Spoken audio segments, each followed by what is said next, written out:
अपनी सेवा काल के वर्षों में मुझसे कई लोगों ने बार बार एक ही सवाल पूछा है। क्या यह संभव है कि कोई व्यक्ति मसीही हो लेकिन मसीही की तरह जीने से इनकार करे? या क्या यह संभव है कि किसी के पास उद्धार देने वाला विश्वास हो लेकिन उसके जीवन में किसी भी प्रकार की आत्मिक चाल का कोई प्रमाण न हो? या शायद इसे इस तरह से पूछा जाता है, क्या कोई व्यक्ति सच में मसीही है अगर वह प्रार्थना नहीं करता, बाइबल नहीं पढ़ता या चर्च नहीं जाता? या मैंने इसे इस तरह भी सुना है, अगर कोई कहता है कि वह सालों पहले उद्धार पा चुका है लेकिन अब उसे मसीह का अनुसरण करने की कोई इच्छा नहीं है, क्या वे सच में उद्धार पाए हुए हैं?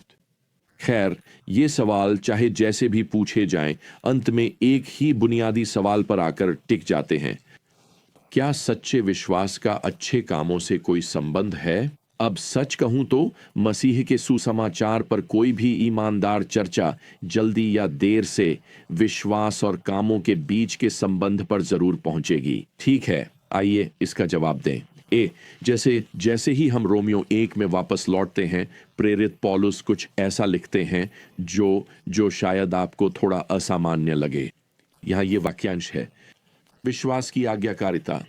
अब यदि यह वाक्यांश आपको अपरिचित लगता है तो इसका कारण यह है कि यह पूरे नए नियम में केवल एक और बार ही आता है और वह रोमियो की पुस्तक के अंतिम अध्याय में है। तो यहां मैंने इस वाक्यांश के 2 बार आने में से पहली बार पढ़ा है। यहां रोमियो 1:5 में विश्वास की आज्ञाकारिता। यीशु मसीह के द्वारा हमें अनुग्रह और प्रेरिताएं मिली है ताकि हम उसके नाम के लिए सभी जातियों में विश्वास की आज्ञाकारिता ला सकें। अब जब हम पद 7 पर पहुंचेंगे तो हम अनुग्रह के विषय पर और अधिक चर्चा करेंगे, लेकिन मैं यहां पद 5 में यह बताना चाहता हूं कि पौलुस स्पष्ट रूप से कहता है कि एक प्रेरित के रूप में उसके मिशन का उद्देश्य है कि वह जातियों में विश्वास की आज्ञाकारिता लाए। और मुझे आपको बताना है कि इससे ऐसे सवाल पूछने के लिए दरवाजा खुल जाता है, क्या विश्वास और आज्ञाकारिता अविभाज्य हैं? क्या सच्चा विश्वास आज्ञाकारिता के बिना अस्तित्व में रह सकता है? तो इन सवालों का जवाब देने के लिए हमें बाइबल के उद्धारक विश्वास की प्रकृति को समझना होगा। पौलुस इफिसियों को लिखने जा रहा है, क्योंकि अनुग्रह से तुम विश्वास के द्वारा उद्धार पाए हो। इफिसियों 2:8। तो हमें उद्धारक विश्वास को परिभाषित करने की आवश्यकता है और मैं उद्धारक विश्वास को परिभाषित करना शुरू करना चाहता हूं, सबसे पहले यह बताते हुए कि यह क्या नहीं है। सबसे पहले मैं कहना चाहता हूं कि विश्वास केवल तथ्यात्मक रूप से सही बयानों या बातों से सहमत होना मात्र नहीं है। उद्धार केवल सत्य को मान लेना नहीं है, जैसे कि यीशु परमेश्वर का पुत्र है या यीशु मृतकों में से जी उठा। अगर बस इतना ही है तो हर दुष्टात्मा भी एक विश्वासी है, क्योंकि वे भी इन सत्यों को मानते हैं। जैसा कि याकूब अपनी पुस्तक में अध्याय 2 पद 19 में लिखते हैं, तू विश्वास करता है कि परमेश्वर एक है। दूसरे शब्दों में, तुम यह मानते हो कि केवल एक ही सच्चा परमेश्वर है। याकूब लिखते हैं, तुम अच्छा करते हो, दुष्ट आत्माएं भी यह मानती हैं और कांपती हैं। मैं आपको बताता हूं, आज की दुष्ट आत्माएं मसीह के पुनरुत्थान पर संदेह नहीं कर रही हैं। वे इस पर संदेह नहीं कर रही हैं कि यीशु एक क्रूस पर मरे थे। वे जानते हैं कि वह देह में परमेश्वर है। वे जानते हैं कि स्वर्ग और नरक असली हैं, लेकिन कोई भी दुष्ट आत्मा स्वर्ग की ओर नहीं जा रही, भले ही वे इन सभी सत्यों को मानती हैं। इसलिए उद्धार देने वाला विश्वास केवल किसी ऐतिहासिक या तथ्यात्मक सत्य को मान लेना नहीं है। दूसरी बात, उद्धार देने वाला विश्वास जीवन में आने वाली परीक्षाओं में अस्थायी आश्वासन भी नहीं है। कुछ साल पहले मैंने एक सर्वेक्षण पढ़ा जिसमें आधे से अधिक लोगों ने कहा कि वे भगवान में विश्वास करते हैं, लेकिन उन्हीं लोगों में से केवल एक छोटा हिस्सा मानता था कि बाइबल का उनके नैतिक मूल्यों या व्यक्तिगत जीवन पर कोई अधिकार है। देखिए, आज बहुत से लोगों के पास भगवान के बारे में एक अस्पष्ट धारणा है और वह उनके द्वारा अनुभव की गई किसी अच्छी किस्मत पर आधारित है। लोगों ने मुझसे कहा है, जानते हो, मैंने अपनी नौकरी खो दी थी और मैंने भगवान से प्रार्थना की और मुझे दूसरी नौकरी मिल गई। इससे मुझे पता चला कि मैं भगवान के साथ ठीक हूँ। लोगों ने मुझसे यह भी कहा है, मेरा बच्चा बीमार हो गया था और मैंने प्रार्थना की कि भगवान मेरे बच्चे को ठीक कर दें, और खैर मेरा बच्चा ठीक हो गया, तो मुझे पता है कि भगवान मेरी सुन रहे हैं।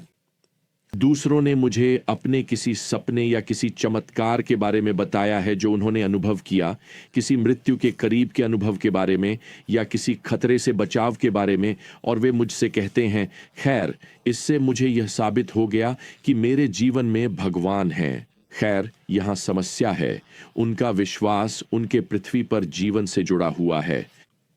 उनका विश्वास स्वर्ग में प्रवेश पाने से कोई लेना देना नहीं रखता। और वैसे अगर आप उनसे पूछें तो उनका पाप उनके लिए कोई मुद्दा ही नहीं है। वे पश्चाताप से कोई लेना देना नहीं रखना चाहते। वे मसीह के क्रूस के कार्य पर भरोसा नहीं करना चाहते। दूसरे शब्दों में, वे स्वर्ग की सुनिश्चितता भी चाहते हैं और साथ ही साथ अपने पापमय जीवन भी रखना चाहते हैं। वे खुद तय करना चाहते हैं कि क्या सही है और क्या गलत, और फिर भी यह मानते हैं कि भगवान उन पर बस मुस्कुराएंगे और एक दिन स्वर्ग का द्वार खोल देंगे। तो उनके विश्वास का संस्करण जीवन में किसी भी बदलाव से कोई लेना देना नहीं रखता। यूहन्ना ने 1 यूहन्ना अध्याय 3 पद 10 में लिखा, यह स्पष्ट है कि कौन परमेश्वर की संतान है और कौन शैतान की संतान है। जो कोई धार्मिकता का अभ्यास नहीं करता वह परमेश्वर का नहीं है। अब प्रियजनों, इसका यह मतलब नहीं कि सच्चे विश्वासियों से पाप नहीं होता। यहाँ यूहन्ना द्वारा इस्तेमाल किया गया मुख्य शब्द अभ्यास है। धार्मिक जीवन का अभ्यास करना और कभी कभी असफल हो जाना एक बात है। यह बिल्कुल अलग बात है कि कोई व्यक्ति परमेश्वर के नैतिक और धार्मिक मानकों की परवाह न करे और पापमय जीवन शैली का लगातार अभ्यास करता रहे। और मैं आपको बता दूं, यह उद्धार करने वाला विश्वास नहीं है, और यह आपका काम नहीं है कि आप लोगों को पीठ थपथपाएं या उन्हें किसी तरह का झूठा आश्वासन दें। आपका काम है उन्हें चेतावनी देना कि उनकी आशा झूठी है। उनके पास सच्चा उद्धार करने वाला विश्वास नहीं है। तो उद्धार करने वाला विश्वास केवल उन बातों को मानना नहीं है जो सच हैं, और न ही यह पृथ्वी पर जीवन के बारे में किसी तरह की अस्थायी आश्वस्ति की भावना है। अब चलिए सिक्के का सकारात्मक पहलू देखते हैं। तो उद्धार करने वाला विश्वास क्या है? सीधे शब्दों में कहें तो उद्धार करने वाला विश्वास केवल प्रभु यीशु मसीह में पश्चाताप और विश्वास है, व्यक्तिगत क्षमा और अनंत जीवन के लिए। वैसे पौलुस आगे इफिसियों के अध्याय 2 की आयत 8 और 9 में लिखते हैं, क्योंकि अनुग्रह से तुम विश्वास के द्वारा उद्धार पाए हो, और यह तुम्हारी ओर से नहीं, यह परमेश्वर का वरदान है। यह कर्मों के कारण नहीं है, ताकि कोई घमंड न करे। तो उद्धार केवल मसीह में विश्वास के द्वारा ही आता है। हालांकि सच्चा विश्वास कार्य करता है। हम केवल विश्वास के द्वारा उद्धार पाते हैं, लेकिन उद्धार करने वाला विश्वास कभी अकेला नहीं होता।